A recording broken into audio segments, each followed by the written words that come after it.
Welcome to Sorry I'm a Bitch. I'm your host, Kaylee. And I'm Hannah. I always want to say You do want to say my name. I want to be you. I am you. I love you. Um, Today's episode is called Birds Be Chirpin', and it's all about gossip. And the reason why it's called Birds Be Chirpin' is because that's just something I say. My husband and I watch a lot of Love Island, and they call women birds. And so if someone's like, someone was talking bad about you, I usually just go, birds be chirping. We were thinking about episode ideas. And I was like, why don't we do one about gossip? It's something we all do. Don't lie. I love gossip. Me too. We all love gossip, but it's like, it's this secret thing that everybody does. If you're going to tell me you don't, you're lying. And maybe you're reformed. Maybe you used to and you don't now. But girl, you used to. Men, you do it too. So another reason why we thought about this too is I got caught talking shit about a friend. And you can't even really say that. I really do believe there is a difference between talking shit and telling a story. And if somebody is telling a story about what you've done and it's a true story and it's what you did do and you hear that and you think they're talking shit, maybe do some self-reflection there. Everybody talks about everybody else. That's how we have friend groups. That's how we have established hierarchies throughout all of human history. I did a lot of research about the history of gossip, and there's a lot of psychologists who are fascinated by it. One of the quotes that I pulled from the research article says, in general, gossip appears to be a widely spread and almost inevitable phenomenon. Up to 70% of people gossip all the time. Humans. Throughout all of human history, 70% of people gossip. 70% admit 70% that they admit. gossip. The other 30% liars. They are liars. And to your point, there's a difference between telling a story and talking shit. There is a line. There is a line between telling a story. And I think if you were to tell me a story about someone in your life, you have feelings about that person, you have experiences with that person, and those are separate from that person. You're allowed to feel how you feel about other people, you know? I did read that we gossip about people because we want to have the person we're gossiping to think a certain way about who we are gossiping about. I told Hannah when we were talking about this, I said, I have a theory that gossiping is a survival instinct, that it's done because we're like, hey, warning about this person. And then when we started researching about it, it was used during the hunter-gatherer phase of humanity as a survival tactic. People learn about the complex social and cultural life by hearing about the success and misadventures of others. It appears that we do not learn only about extraordinary experience made by others, but also about more trivial things. Humans survived by being in packs, by staying in groups, by forming culture, by surrounding ourselves with people who were like us. And that's how humans differentiated between tribes. That's how they stayed safe. So if there was an outsider, you're going to talk about the outsider because you're going to be like, who are they? What are they doing? What are their intentions? Are they a safe person? I think your theory is right. Gossiping and communication is a way for us to survive. And it wasn't demonized until the 1700s. So I recently read The Frozen River, and it takes place in Maine in 1789. In it, there's a trial that's going on. During it, there's some trials where men are accused of rape, and they just get off because lack of evidence and the woman's lying. That is more likely than a man would rape, right? And Then one of the trials is a woman who was gossiping. She was sentenced. She was guilty, had a punishment, but all of the men who were accused of rape, they walked out and they would just went home. And this is a historical fiction book, but these things happened. Like Yeah. women were prosecuted for gossiping. Another thing that I read was women were back in the day more likely to gossip out in the open, whereas men did it, but they did it behind closed doors and more secret about it. Men tried to prevent gossip between women because they were spreading too much information. It wasn't until we started researching for this episode that I learned that. And I was like, that really makes sense. And I pulled this quote from one of the articles I was reading, and it says, "In the eyes of the patriarchy, women's friendships have consistently been seen as a threat, with gossip playing a crucial role in forming and maintaining these bonds. Men thought that women sharing experiences and information, especially in times when they were left in the dark about real-world issues, was unacceptable. These female friendships were labeled as too powerful, leading to the widespread sentiment of rebranding them as witch cults." There it is. The history of humanity and the patriarchy never ceases to amaze me. That makes total sense. And I honestly wonder now, there's such a negative connotation about gossiping and communicating. Does it come from that? Does it come from the patriarchy telling us that it's bad? And so we have to keep it like this secret thing? But the reality is that it's actually healthy and good and okay as long as you're not demonizing people. Talk about people. Gossiping is seen as such an egregious act that when you're accused of it, you're like, what? I had a friend who divorced this guy, and I have a big mouth. I was at a bar, came home. But I know, what, me? And I ran into one of her ex-husband's coworkers. Admittedly, I probably was talking shit about her ex-husband, which wasn't a surprise to her. And that got turned into somehow I was talking bad about her. She messaged me, didn't accuse me, didn't say anything. She was like, I saw my ex-husband. He came to get the last of his shit. And he said, "Are you and Kaylee still friends?" She was like, "Yeah."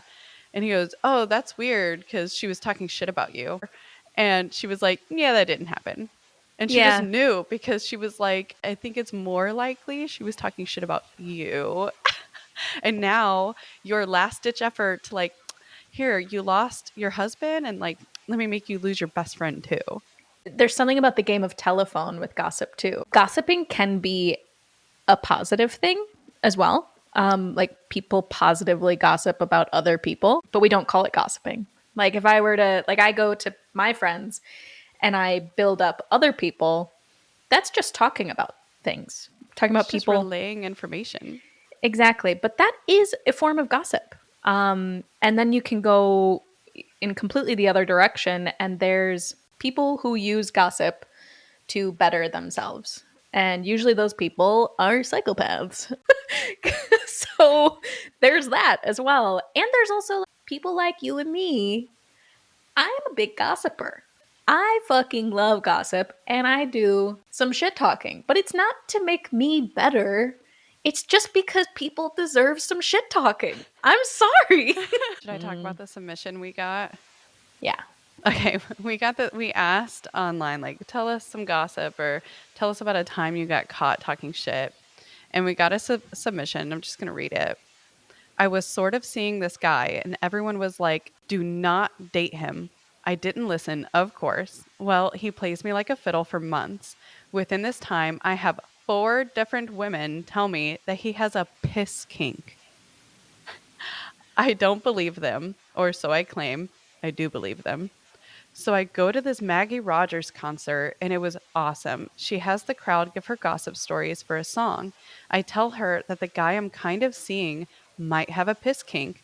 I go on about my life thinking there's no way this will ever leave that room. Maggie Rogers posts the video of me saying this all over the internet. I still have people sending it to me and asking if it was me. And see, to me, that's gossip that's like, hey, FYI, this guy has a piss kink, good looking out. And that is why men didn't want us gossiping, because they didn't want their piss kinks exposed. But what if did she approach the guy and was like, hey, are you into pee? Like, or was it like a shameful kink? Or did he pee on her a little bit? And then she was like, oh, yeah, I should have Oh, listened. everyone was right.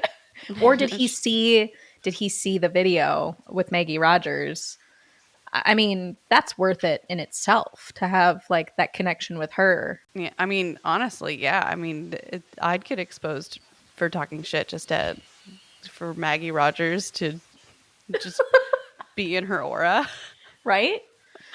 I think the moral of that story is like Maggie Rogers knows about you, girl. Okay, so in this case, knowing someone has a piss kink is beneficial for people who don't have the same kink, but it's beneficial for people who do have the piss kink, who are like, oh, there's other people like me. Gossip is just a way for us to find our people. Yeah. Some of us don't want to do the walk of shame reeking of piss. Some of us don't. Some do. Let me tell you, there's a lot of people in LA who must have piss kinks. Stop. Have you run into anyone? It's just you walk down the street and there's everything smells like pee. I did experience that. When I was You there did. for sure. That was Which I'm not going to make light of not having clean clothes or a home or a place to pee, but goddamn. it's a reality. It is a reality. I will say that my favorite friendships are the ones where we gossip.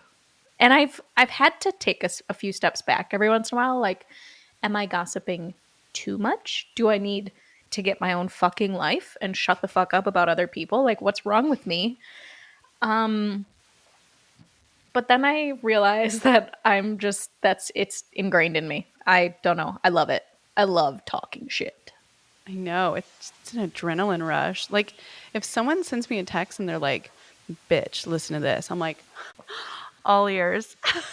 Yes, give me the tea. Yes. That's all I want. In my early 20s, I had friends and they're like, Hannah, if I want a secret shared, I tell it to you. And I'm like, true. I would tell people, don't tell me secrets, because my thoughts back then were, if you're telling me a secret, you must not want it to be a secret. If I have a secret, I don't tell anyone. No one. But if I want some information to be out in the world, I tell people. But now as I'm older, I'm not a little blabbermouth little bitch. If someone's like, please don't share this information with anyone else, I go, yeah, I won't. That's a secret. That's a good secret. I am going to tell my husband because I need someone to talk to about it. Yeah, I'll tell my partner for sure. But if there's a secret from my partner, won't tell anyone else. See, I won't have a secret from Zach. No. Like, if they're like, don't tell Zach, or don't tell Steve. if Zach tells you a secret, you won't tell anyone else that secret. Oh yeah, no. Maybe. Yeah. That might be one of those things where I'm like, I'm going to tell Hannah. No, I'm just kidding. Which then it gets to a point where like if someone is telling me a secret, I'm honored. I will be a vault, a time capsule buried deep in the ground from 2005 until I die. I will take this to the grave. Yeah. That says a lot. Who you gossip to, who you vent to is also very important, because your venting can turn into gossip very quickly if you are doing that to the wrong person. Mm-hmm. And the wrong person can be who you least expect sometimes. Absolutely. But then that also comes back to the survival skills. Like, through gossiping and through venting and sharing information, you discover who your people are. Because you find like-minded individuals, you find people who feel the same way as you do. I think gossiping is necessary. The fact that men wanted to stop us from gossiping tells you how important it was. And that leads me to want to talk about the scold's bridle.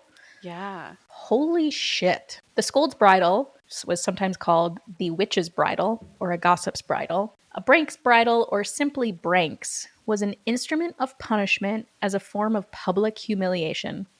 It was an iron muzzle in an iron framework that enclosed the head, and some bridles were masks that depicted suffering. A bridle bit. It was 2 inches by 1 inches inside, and it slid into the mouth and pressed down on the top of the tongue, often with a spike on the tongue as a compress. It functioned to silence the wearer from speaking entirely to prevent the women from nagging. This prevented speaking and resulted in many unpleasant side effects for the wearer, including excessive salivation, fatigue in the mouth, and for extra humiliation, a bell could also be attached to draw in crowds. The wearer was then led around town by a leash. Shame. Shame. Shame. Man, that's sad. And probably the woman was just like, hey, that guy raped me. Can we look out? And the guy was probably a judge, and he was probably like, you're sentenced to the scold's bridle. It was up to husbands and men in the family to determine if their wife was a scold, which is another name for a shrew, and was used to describe a sharp-tongued, loud woman who gossips and spread lies. My God, that'd have been me. See, this is why I was born in the time that I was born. Thank God.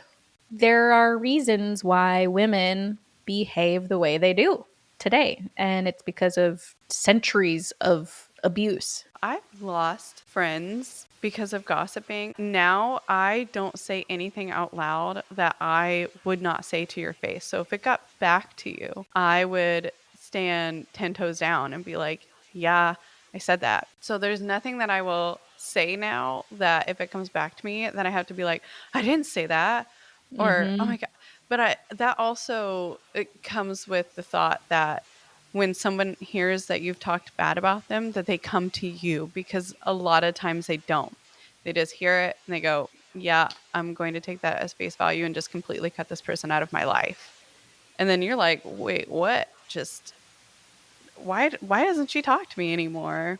Gossiping has saved me from being friends with people who weren't the nicest to me.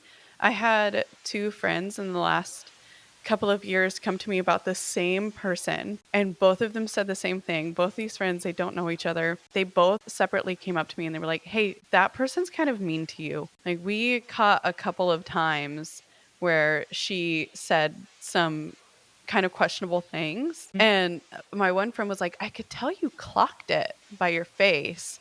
And then you kind of just like moved on. She repeated it back to me what this person said. Friend, would you say that to me? I was like, no, I wouldn't. She was like, then why are you letting people say that shit about you? Like, to your face, and like disguise it as a joke. Like, this person doesn't like you.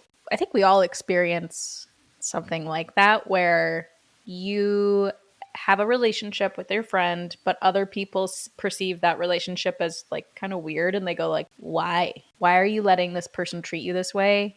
When we reached out on our social media pages for people to tell us gossip, or if they've had friends talk shit about them, I received a message from a close friend who said, a few years ago, Hannah, we were drunk and you told me that you and other people were talking shit about me. And then the following day, you said that you made it up. And when I read this message, I, like, even thinking about it now, like, I'm shaking. I can feel like the adrenaline like rushing up in me, and I was like, oh my God, what did I say? And number 2, why would I lie about, why would I make something up? Why would I say that I've made it up? Because that part doesn't sound like me. Like, if you call me out, I will definitely own it. And so I had to do a little introspection yesterday when I got this message, and I apologized to my friend. I was like, you know what? I remember that time, and we were very drunk. It's not an excuse. It's another reason why I don't drink anymore. Because, boy, could I run my fucking mouth and forget about whatever I said. And I was like, you know, there was a lot of contention in that triage of friendship that we were experiencing. And I was like, I do remember talking shit. And I'm sorry. There's no excuse. And I'm also I'm sorry that I hurt you. The reality is that her experience is real, And even though I don't remember it, I validate that it happened, that I was a piece of shit. And it honestly makes me wonder why she wants to be friends with me. If I hurt her to the point where she is still questioning things and is affected by it, why are you friends with me? Another thing with gossiping too, I was pregnant during COVID, and gossip was fantastic during this time because it told me who was vaccinated, who wasn't, who was going out and not quarantining, and those were the people I needed to stay away from. And that was Yeah. fantastic. So being pregnant during that time was very scary. So that was another like Yeah. survival thing during that time. I had a baby shower that you came to December 2020, Mm-hmm. and if it wasn't during COVID, I would have had a huge baby shower, but could only invite a certain number of people. And I have a very close friend of mine who lives in Las Vegas, and I really, really wanted her to be there. And she was like, I'm going to quarantine. Then she was going to come to Austin early and quarantine in Austin and then come to my house. So I was like, oh my gosh, she is going above and beyond. Yes, please come. And then it turns out that she wasn't quarantining while she was in Vegas and was posting it on her Snapchat. I don't have Snapchat, so I'm not seeing this. And I had someone message me, "Hey, just heads up, I know that this person's coming to your baby shower. She's partying," and like sent me pictures.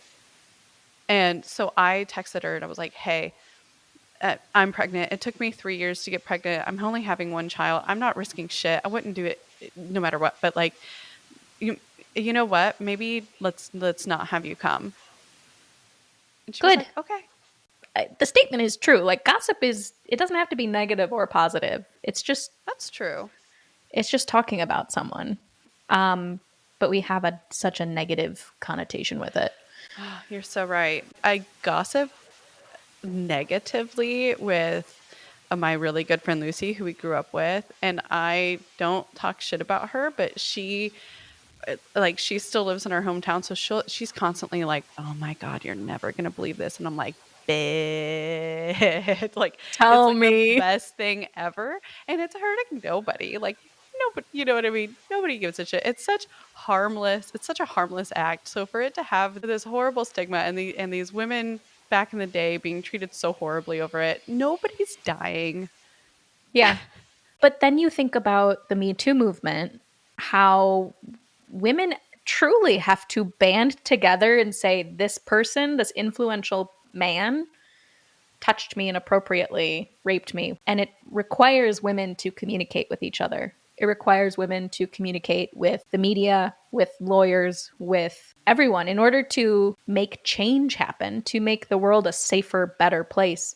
We have to talk to each other. I could see why men would want to put a fucking iron muzzle on us. What's the tea on me? I know. I would love to hear what people say, but honestly, I feel like it's not that hard to figure out like what people say about me. Like Yes. I know I'm an acquired taste. If you're going to do gossiping, like a certain level of gossiping, you have to be able to take it. If Yeah, you you can dish do. it, you can take it. And you also have an understanding of people talk about me. Yeah. It's just how it is. And if it's negative, it's negative. Good for Yeah. them. If it's positive, it's positive. Good for me. Yeah. I dated this guy in Vegas and then like come to find out he was married and that sucked. But obviously as soon as I found that out I was like, no.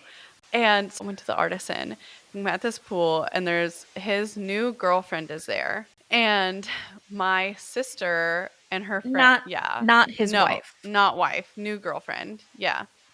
Whoa. And so I didn't really speak to him. I don't really care. Like I'm like, there's no loss here. Like he was married. I'm not upset. You know, I'm more upset that like it happened in the first place. So my sister and her friend go to the bathroom and they're in the stalls and my sister's like, "Oh my gosh, I wonder if she knows that he's married." Also, what a downgrade from Kaylee, which it wasn't. Like this girl was gorgeous. Like it was Oh. not a downgrade. Like thanks, but y'all are delusional.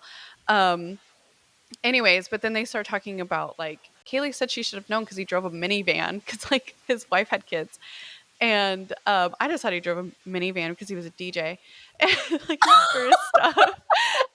Like it didn't dawn on me at all.